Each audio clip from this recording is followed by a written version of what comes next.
hope everybody's having a great Thanksgiving. I basically kind of did what everybody else did. Kind of crashed after I ate a bunch of food. And that's pretty much the story for the day. Not much to tell. One of the things that I've been doing is I've been going through some cards that I previously purchased through COMC. And back, months ago, and trying to figure out, well, let's put it this way. I'm doing research on cards, and there's no explanation there needed because we always like to know everything we can about a card. And I question everything. That's one of my, one of my rules for my collecting is question everything.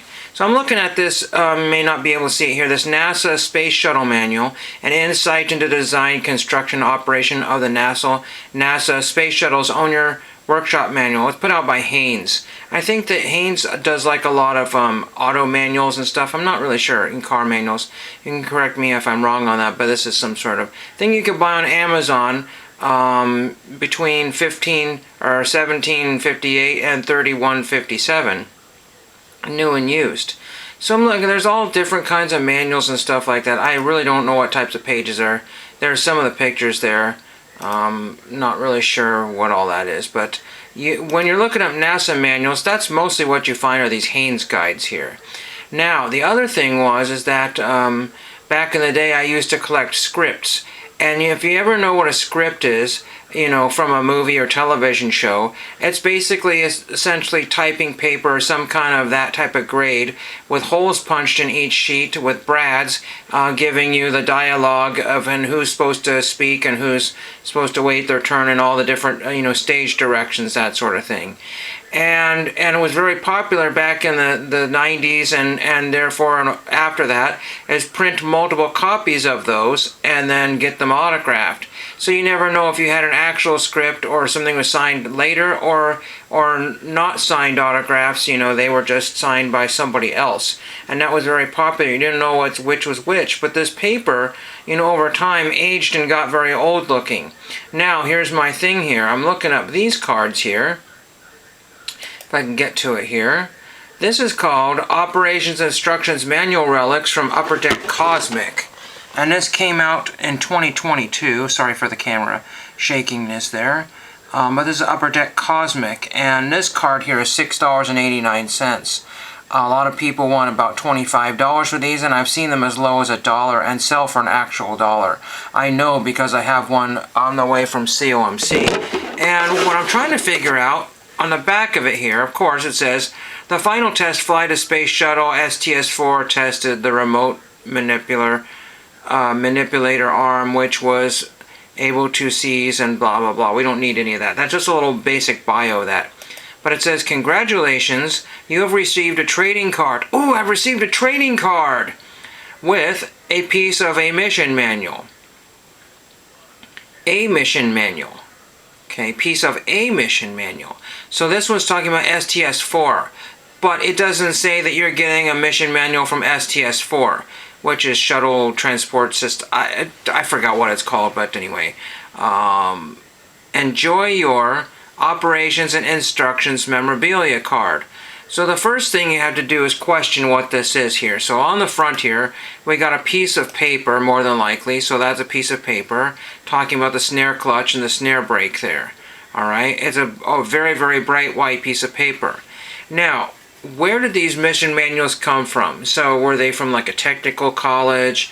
Were they actually used by, personnel at NASA? So like some engineer had this and then they bought it from some NASA engineer? Or maybe did Upper Deck get like a PDF file and print these out on sheets of paper and then essentially cut them up and stick them in a piece of cardboard? Absolutely no earthly clue. None. None whatsoever.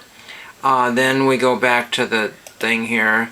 You have received a trading card. That's nice. We got with a piece of a mission manual. So again, we don't know if it's, I didn't look, the Haynes guides usually look like they had color photographs. Enjoy your Operation memorabilia card. So again, the other thing is that you don't know which one you're getting or what you're getting. And then there's multiples all over the place here. It looks like 14 available on eBay. There's one that's auctioned through COMC for 99 cents. and that's probably very close to what you get, because a lot of these cards are out of people's radar. You don't always notice these EPAC cards unless you're looking for them. You're not going to be finding them. I accidentally blundered on these looking up something else. And I saw these NASA cards here. One of the things I don't like about these EPAC cards of this particular series is that they're all thick cards. So every single one of these cards that you get are going to need special top loaders, which, my LCS probably will not have. But here's one for $12.99. And this one just happens to be, unfortunately, a bunch of 5s, 18, and a 9. So a bunch of numbers there. Again, we don't know what that is and when that was printed, what it came from. Again, it's just unfortunate. Upper Deck cannot tell us. And also, a trading card with a piece of a mission manual. Now they don't specify if it's from the time period or was printed yesterday. Again, that's really unfortunate that that's how these things are going, and maybe people in the know have found out what these are, and that's why they're only selling for $1 or $2 usually through the COMCs. I think they're on sale for $1.50 or something through Black Friday. And then they do have autographs in this Upper Deck Cosmic set. But I have all those astronauts. They're like Leland Melvin, Winston Scott, Mike Mullane, or something like it. Very, very easy to get astronaut autographs. Those are the ones that everybody starts off with. They're really easy to get astronauts. And that's all Upper Deck has. All of them. That's all they have. There were no other relics here. Again, when you're doing with space relics here. Now, I'm looking up. I don't know if I still have it here. But I'm looking up what we technically think of as a manual here. It's a little blurry here. But it's got holes punched in it. And maybe it's stapled in the corner, or maybe it's not. Maybe this came out of some sort of you see, it's got extra rings in there, so it came from one of those binders with the extra rings. And this is from 1965, NASA Mercury VI Mission Rules Manual, Prepared Flight Control, 1965. And I don't know if that was, given to the public, or if it was, for schools and institutions or what have you, or just, used at NASA institutions. And then, this one here didn't sell for $100. There's another one I was looking up here. I don't have it on screen here, but it was $150. So again, are they taking a $150 item and cutting into pieces, or are they, cutting it into, or are they taking like some sort of modern thing? Now, one of the things I noticed here, see, this looks very typical of the pages that you would see. This is what I'm showing you here, because that's what a lot of the mission manuals look like here, with these numbers and kind of, words off to the side here. And so there's that. But this one has a cover on it, and of course, the cover is going to be the one that everybody wants here. This is Mercury or Gemini VI Mission Rules. Again, I don't know what this was for, and it just says NASA possibly employee manual, so they don't know. They couldn't tell you what that is. Again, with these manuals here, they print a whole bunch of these things for the mission, and then when the mission is over, sometimes people, it's like when you go to church and you get a program, and then there's usually X amount of programs left over and they just go in the recycle bin. But maybe somebody had a few of these saved left over and they were never used. They were, again, they still have value, $50 to $100 and some dollars. And some people, there was one that was $500, but it depends on the mission. If it was something that, but we want to go to, what else do we want to do here? There was something I was going to look up here. But again, I just wanted to show you what some of those cards look like here. Go back to this one here. Again, this only has, a number of 5s on it here. And some printed lines here. Again, the pages on the inside are going to be fairly clean. And then if there was a front cover, I have not seen one of these with a front cover to be able to give me any more clues into what these actually are. Again, I was looking up something the other day and they called something a relic. Now, Upper Deck uses the word relic all the time. Relics are supposed to be things like from the Titanic or something, like they have church relics, or they have like, I dig up, like metal detectors, they find lots of what we call relics, that sort of thing. but they were calling these ball markers, these manufactured ball markers, relics for the golf set. It does not make any sense. It does not instill any confidence to me. And especially when I saw, and this was about a year ago that I discovered this, and I'm the only one who discovered it because very few people watched the video. It was not like the main gist of the video, but I discovered a bunch of Upper Deck cards with the wrong relics in it. They switched, it was a dual player, and they switched it. And I was like, wait a minute, every other card, so the one guy had the yellow shirt, and the next card, the other guy had the yellow shirt and then the blue sweater or whatever it was in the card. Right? Absolutely insane. It doesn't instill anything when you have a generic, and this is about as bad as what Topps does, you know. You have received something in a piece of plastic, enjoy, you know, I mean, you know, in a plastic wrapper, enjoy. Well, obviously, I mean, state the obvious. You know, we don't care about Apollo 9. That is not important, because we can Wikipedia Apollo 9 if we need to. We don't need Upper Deck to tell us what Apollo 9, but they could just say this was an Apollo 9 mission manual, and they could say where they sourced it from or how they got it, or they can even show you a picture of what it used to be. You know, that would be nice, because again, if you showed a picture of what this was on the back of the card, that could theoretically 10 times the value of a card. So if you get a card selling for $2 or $3, $1, but anyway, you could take these cards and sell them for $30 or $40 each. Now that you've basically shown what it came from. But, you know, again, if these are just a bunch of Xeroxes the Upper Deck made in the style of a manual, again, they probably cannot guarantee where the heck these things even came from, because it doesn't even give you, watch this, congratulations, you received a trading card. It just says the Richard P. McWilliam family, the Upper Deck company. It doesn't even give you any guarantees on here what it is. There is absolutely no guarantees. It's basically just said, congratulations, we sliced up something and you only got a piece of it. So you should not be congratulated for getting something that's technically broken. That's essentially what it is. The system is broken. You know, it's just like, you know, all the politics that are going on both sides. Everybody's able to get away with this, that, and the other thing because they can. Everybody's getting a free pass. But think about back in the days where you had politicians that were, you know, like Richard Nixon. Everybody was, you know, set out to figure out what he did wrong, and it was just the biggest thing, you know, wrong. Nixon didn't have a fun time going through what he did. But, you know, again, it's just the rules and regulations, no pun intended, are all very lax, you know, so this is all very loose technical jargon that basically mean nothing. I mean, they could basically just say, congratulations, you received a piece of paper that didn't get recycled. I recycle hundreds and hundreds of pieces of paper all the time. That would mean nothing to me. I had math homework that looked like that. Again, you know, remember the Xerox and mimeographs back from the day, you know, the 80s and the 70s? That's what I'm thinking of here, you know, I just don't know. Let's see if we can, let's go to, if I have it here. So there's a bunch through COMC right here. I'll just show you one of these here. This one actually has a piece of a picture on it. If I can get a better image of that here. And it's a thin piece of paper, so you can barely see the image from the other side here. This piece of paper looks like it might be a little on the toned side. No idea. This is just one of the many cards that, you know, it just happens to be an interesting card. And again, maybe somebody has discovered something that I don't know yet, because I'm trying to figure out anything about these cards. And of course, you know, you do the Google search and you end up with a lot of nothing. A lot of stuff that doesn't make any sense.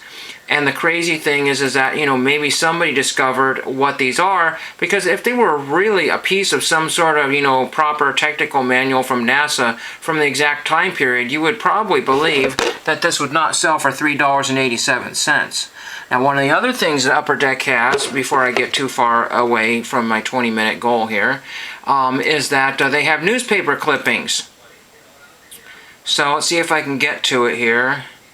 If I can go to, I don't have it here, but, alright, well, let's do the, Cosmic. Now, a lot of people say, well, newspapers, you know, people threw them out and used them to line bird cages and cut out the articles and stuff like that, and that's very, very true. But here's one, Gemini 5. And here's a picture of what they call Cosmic clippings, magazine relics. It's very indicative of the historic whatever the pieces of the past or whatever they want to call it. But you see, they did a better job because these are inside the cards and not glued on the top. And so it looks like some smoke, like some rocket trailing right there. There's that one there. Oops, sorry again. Oops, I lost my stand piece here. So there is that. And then we want to go to the back of it here. Again, this is only $2.44 to purchase that card. And it tells you about Gemini 5. You received a trading card with a piece of a magazine. Enjoy your cosmic clippings. Now again, National Geographic, Newsweek, all these fun things, again. And it doesn't and it does not even say that this was actually Gemini 5. It's just piece of a magazine. Now again, magazines are not rare. If you get one from Newsweek or whatever from the 70s, again, you look on eBay and they're $10, $15, because of shipping, whatever. But I see old magazines at the Goodwill bins for 49 cents, and there's a shopping cart at one of these thrift stores that always has vintage magazines in there for free. I got a bunch of Sports Illustrateds out of the free bin that somebody had originally marked $5. But again, $2.99, $3.25, $3.25. And again, these are all in the same. This one's talking about Cape Kennedy here, and somebody wants. But again, this one relates to Gemini 5, and this is a Gemini 5, and comma magazine. They can't even tell you what magazine is because Upper Deck might not have the authority to press. They may not even have the legal rights to say Newsweek because or Time Magazine or Life. Or Boys Life or any kind of magazine that's out there, Sports Illustrated, because that might be copyrighted and they might have to pay some sort of royalties to them for using those names. Not exactly sure, but they could at least, on the back of it, they could at least give you, because I would think that the congratulations are more important than this little bio here that they just, squeezed off of a, they copyrighted off of a Google or some sort of whatever. Somebody just took that from a little something else. They didn't probably write that. They just probably cut and paste a few sentences and chopped out a few words to make it easier for me to understand. But again, you have received a trading card, period. That's what it should say. You have received it. And then again, all the base cards, those are also trading cards. They could just say you have received a piece of a magazine. You don't need to state the obvious, a trading card. But that's so they can fit a few more words in there. Enjoy your Cosmic Clippings memorabilia card. Well, I don't think old magazines are memorabilia. I just think they're usually in the way and they need to go in the recycle bin. That's my philosophy on those. So if you okay, let's put it this way. I'm teaching you something and you don't know anything about these cards. You've never seen these cards, you've never heard of these cards, you didn't even know they existed. So you don't know anything, and I'm telling you that this is garbage here. Because Upper Deck is not willing to give you instill any confidence in me in what I have here. I can go to eBay and buy something worth 10 times more valuable than these. I didn't even think to look at these cards here, when I was purchasing them. But I did buy one of those aforementioned cards here, one of these. And it was only $1 at the time. I think now the cheapest is $1.37 because I bought the cheapest one. I don't know. It's the funny thing about COMC is that there'll be cards sitting there for $1 and everybody will buy up every one of those and then they will just say $1.37 too much. It's only 37 more cents extra for your education. So when that card comes in, I'm not going to rip it apart or anything and see what it is, but I will just see what the card looks like and see if I can determine if the paper has any age to it. I'm not going to, call out Upper Deck for aging any old papers. But again, when I work with papers all the time and I've done, some minor clean outs and stuff like that, that are, I can see old paper, or, my dad's archives or whatever, the papers he's collected over the years from his work from back in his technical documents that he saved back from the 80s. I can give you an idea what paper is. I use all kinds of paper all day long. In fact, I just use some paper for printing that was from the mid 1980s. And everyone's like, well, you're just using ancient paper. That's not very high quality. It's like, well, my print job does not need to be high quality as long as the information gets on the sheet of paper and it gets sent off to whoever needs it. And you don't need high quality paper for a bill or an invoice or some kind of shipping label. So that's all I have for today. If you remote chance have any kind of inkling and notion what I'm talking about, or any kind of idea that Upper Deck and all these other tops type companies are selling you a bill of goods, thank you for watching.